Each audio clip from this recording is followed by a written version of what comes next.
British गुलामी काल में इंडिया 3 प्रशासनिक इकाइयों में विभाजित था।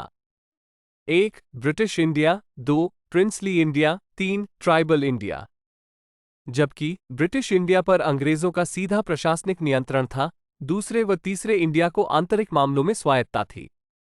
आजादी पूर्व गवर्नमेंट ऑफ इंडिया एक्ट 1935 में जनजातियों के प्रशासन संबंधी विशेष प्रावधान थे। आजादी के बाद देश की एकता व अखंडता को ध्यान में रखते हुए तीनों इकाइयों को मिलाकर एक मजबूत संघीय गणतांत्रिक राष्ट्र बनाया गया। संविधान निर्माताओं ने अनुसूचित जनजातियों पर होने वाले सदियों पुराने अन्याय, अत्याचार तथा स्वतंत्रता संघर्ष में इनके योगदान को देखते हुए इनको राष्ट्र की मुख्यधारा से जोड़ने हेतु संविधान में इनकी सुरक्षा एवं विकास के लिए विशेष प्रावधान किए हैं। इनके सशक्तिकरण के लिए संविधान में न केवल सामाजिक, आर्थिक एवं राजनैतिक न्याय की गारंटियां दी गई हैं, बल्कि इनके क्रियान्वयन के लिए केंद्र एवं राज्य सरकारों को विशेष जिम्मेदारियां दी गई हैं। ये कहना अनुचित नहीं होगा। अनुसूचित जनजातियों के लिए संविधान के अंदर संविधान है जिसमें जयपाल सिंह का विशेष योगदान है। वर्तमान संविधान गवर्नमेंट ऑफ इंडिया एक्ट 1935 से प्रभावित है। अनुसूचित जनजातियों के हितों की सुरक्षा इनके विकास के लिए बहुत आवश्यक है। संविधान में अनुसूचित जनजातियों की सुरक्षा एवं विकास संबंधी कई प्रावधान किए गए हैं, जो मुख्यतः अनुच्छेद 15, 4, 16, 4, 16, 4A, 19, 5, 23, 29, 46, 164, 243D, 243T, 244, 275, 1, 330, 332, 334, 338A, 339, 371A, 371B, 371C, 371F 5वीं तथा 6ठी अनुसूचियों में निहित हैं। इन प्रावधानों का संक्षिप्त उल्लेख निम्नानुसार है। सामाजिक एवं शैक्षिकी हितों का विकास, अनुच्छेद 15, 4। अनुच्छेद 15 के अनुसार धर्म, वंश, जाति, लिंग अथवा जन्म स्थान के आधार पर किसी भी प्रकार के विभेद का निषेध है। परंतु अनुसूचित जनजाति तथा अनुसूचित जाति की सुरक्षा हेतु अनुच्छेद 15, 4 एक अपवाद प्रदान करता है। ये राज्य को सामाजिक तथा शैक्षिकी रूप से पिछड़े वर्ग के नागरिकों अथवा अनुसूचित जातियों एवं अनुसूचित जनजातियों के विकास के लिए विशेष प्रावधान बनाने का अधिकार देता है। इस खंड का समावेश विशेष रूप से किया गया है ताकि सामाजिक तथा शैक्षिकी रूप से पिछड़े वर्ग के नागरिकों की प्रगति हेतु राज्य सरकार द्वारा बनाए गए किसी विशेष प्रावधान को भेदमूलक मानकर न्यायालयों में चुनौती दिए जाने से रोका जा सके। इसके तहत पिछड़ेपन का मापदंड सामाजिक एवं शैक्षणिक है। खंड 4 का उद्देश्य अनुसूचित जातियों तथा अनुसूचित जनजातियों के लिए शासकीय शैक्षिकी संस्थानों में राज्य द्वारा सीटें आरक्षण के साथ ही इनकी प्रगति के लिए अन्य आवश्यक प्रावधानों को संवैधानिकता प्रदान करना है। इसके अभाव में ये प्रावधान असंवैधानिक होते। विशेष प्रावधानों को न केवल विधायिका वरन कार्यपालिका के द्वारा भी बनाया जा सकता है। इस प्रकार के विशेष प्रावधानों में निम्नलिखित मदों का समावेश किया जा सकता है। 1.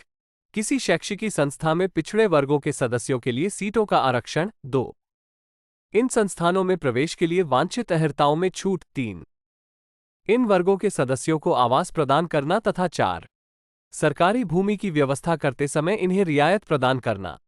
सार्वजनिक सेवाओं और पदोन्नति में आरक्षण, अनुच्छेद 16, 4 एवं 16, 4A। ये अनुच्छेद सरकार को अपने अधीन सेवाओं में पिछड़े वर्ग के नागरिकों के पक्ष में नियुक्तियों अथवा पदोन्नति के आरक्षण हेतु अधिकार प्रदान करते हैं, जिनमें कोर्ट छेड़छाड़ नहीं कर सकते हैं। लेकिन 2020 में उत्तराखंड मामले में सुप्रीम कोर्ट का यह आदेश कि आरक्षण कोई अधिकार नहीं है, इसे देना या ना देना राज्य की मर्जी पर है। यह आदेश समीक्षा योग्य है। संपत्ति में आदिवासियों के हितों की सुरक्षा, अनुच्छेद 19, 5। भारत के भीतर स्वतंत्र रूप से विचरण एवं आवास तथा संपत्ति के अर्जन व निपटान करने के अधिकार की गारंटी प्रत्येक नागरिक को है, परंतु अनुच्छेद 19, 5 के तहत अनुसूचित जनजातियों के सदस्यों के हितों की सुरक्षा हेतु सरकार विशेष प्रतिबंध लगा सकती है। बेगार निषेध, अनुच्छेद 23। अनुच्छेद 23 मानव शरीर की सौदेबाजी, बेगार, बंधक मजदूर तथा अन्य प्रकार के जबरन श्रम का निषेध करता है। अनुसूचित जनजातियों के लिए ये प्रावधान बहुत ही महत्वपूर्ण है, क्योंकि शोषण के चलते इनमें से अधिकांश लोग बंधुआ मजदूर के रूप में नियोजित हैं। सांस्कृतिक एवं शैक्षिकी अधिकार, अनुच्छेद। यह अनुच्छेद अनुसूचित जनजातीय समुदायों को अपनी भाषाओं, बोलियों तथा संस्कृतियों को बनाए रखने के लिए सुरक्षा प्रदान करता है। सरकार कोई अन्य संस्कृति अथवा भाषा कानून द्वारा उन पर नहीं लाद सकती है। अनुच्छेद यह अनुच्छेद अनुसूचित जनजातियों एवं अन्य पिछड़े वर्ग के शिक्षा और आर्थिक हितों को बढ़ाने तथा सामाजिक अन्याय व शोषण से संरक्षण का प्रावधान करता है। प्रभारी मंत्री की नियुक्ति। अनुच्छेद यह अनुच्छेद आदिवासी बहुल्य झारखंड, ओडिशा, छत्तीसगढ़ तथा मध्य प्रदेश राज्यों में आदिवासी कल्याण के लिए एक प्रभारी मंत्री की नियुक्ति का अधिकार प्रदान करता है। अनुच्छेद 243 डी, 243 टी, 330, 332 के तहत पंचायतों, नगरपालिकाओं, लोकसभा, राज्य विधानसभाओं में अनुसूचित जनजातियों एवं अनुसूचित जातियों के लिए सीटों के आरक्षण का प्रावधान करते हैं। अनुसूचित क्षेत्र एवं जनजाति क्षेत्र का प्रशासन। अनुच्छेद 244 1 पांचवीं अनुसूची तथा अनुच्छेद 244 2 छठी अनुसूची में क्रमशः अनुसूचित क्षेत्रों एवं जनजाति क्षेत्रों में जनजातियों को विशेष प्रशासनिक व्यवस्था की गई है। पांचवीं अनुसूची देश के मध्य प्रदेश, छत्तीसगढ़, महाराष्ट्र, राजस्थान, गुजरात, झारखंड, आंध्र प्रदेश, तेलंगाना, ओडिशा और हिमाचल प्रदेश में लागू है, जहां राज्यपाल राज्य के अनुसूचित क्षेत्रों और जनजातियों के सुशासन के लिए जिम्मेदार है। राज्यपाल को सलाह देने के लिए जनजातीय सलाहकार परिषद का प्रावधान है। इसके संबंध में राज्यपाल द्वारा राष्ट्रपति को वार्षिक रिपोर्ट प्रस्तुत करने का प्रावधान है। छठी अनुसूची के माध्यम से असम, मेघालय, त्रिपुरा और मिजोरम राज्यों के जनजातीय क्षेत्रों के स्वायत्त जिलों और स्वायत्त क्षेत्रों में जिला परिषदों की विशेष प्रशासनिक व्यवस्था है। आरक्षण की अवधि। अनुच्छेद 334। इसके तहत अनुसूचित जनजातियों एवं अनुसूचित जातियों को लोकसभा, विधानसभा, पंचायत एवं नगरपालिकाओं में आरक्षण 2030 तक दिया है। अनुसूचित जनजाति आयोग। अनुच्छेद 338 ए।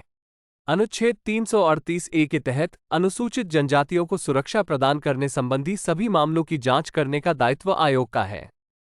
इन सुरक्षाओं के क्रियान्वयन के बारे में एक सालाना रिपोर्ट राष्ट्रपति को देनी होगी। राष्ट्रपति इस प्रकार की सभी रिपोर्टों को संसद के प्रत्येक सदन के समक्ष पटल पर रखवाएंगे। अनुसूचित जनजाति कल्याण और अनुसूचित क्षेत्र प्रशासन की समीक्षा हेतु आयोग। अनुच्छेद 339 के तहत राष्ट्रपति संविधान के आरंभ होने से 10 वर्षाएं की अवधि की समाप्ति पर तथा उसके बाद किसी भी समय राज्यों में अनुसूचित क्षेत्रों के प्रशासन तथा अनुसूचित जनजातियों के कल्याण की समीक्षा हेतु विशेष आयोग की नियुक्ति का आदेश दे सकते हैं। इसके आधार पर केंद्र सरकार संबंधित राज्यों को उचित दिशा निर्देश जारी कर सकती है।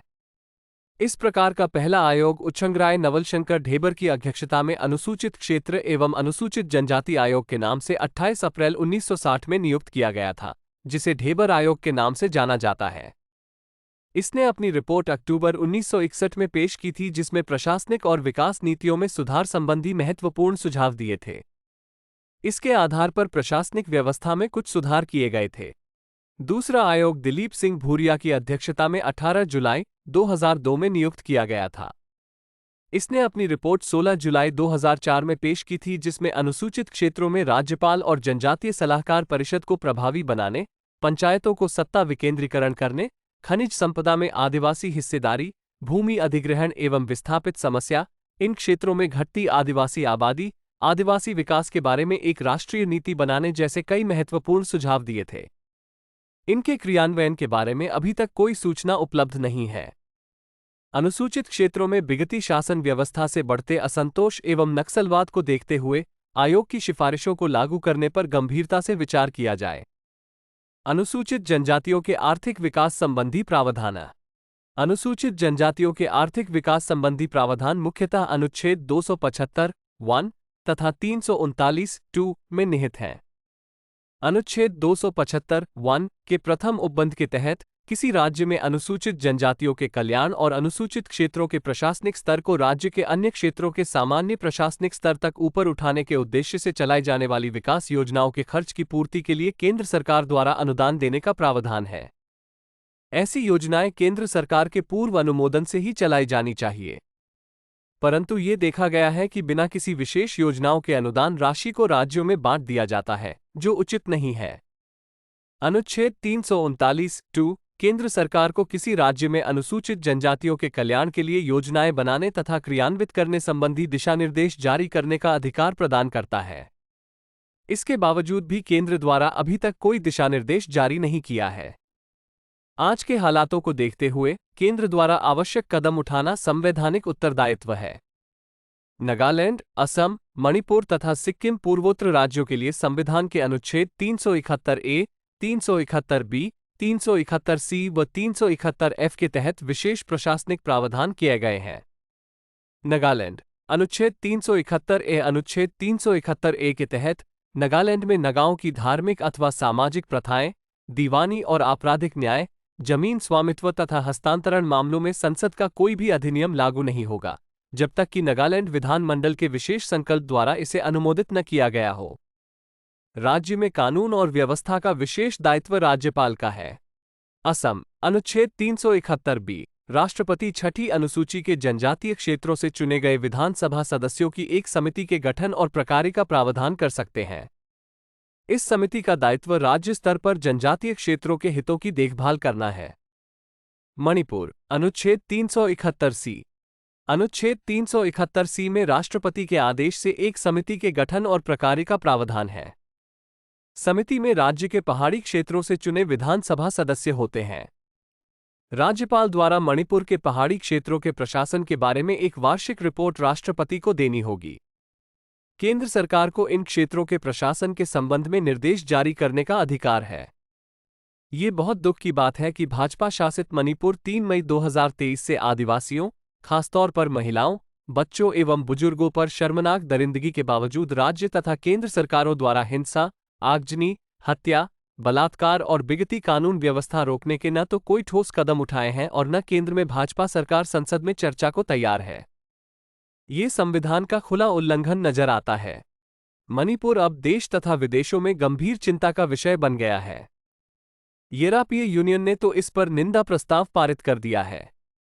सिक्किम अनुच्छेद 371F इस अनुच्छेद के तहत सिक्किम राज्य के प्रशासन और विकास के बारे में विशेष प्रावधान किए गए हैं।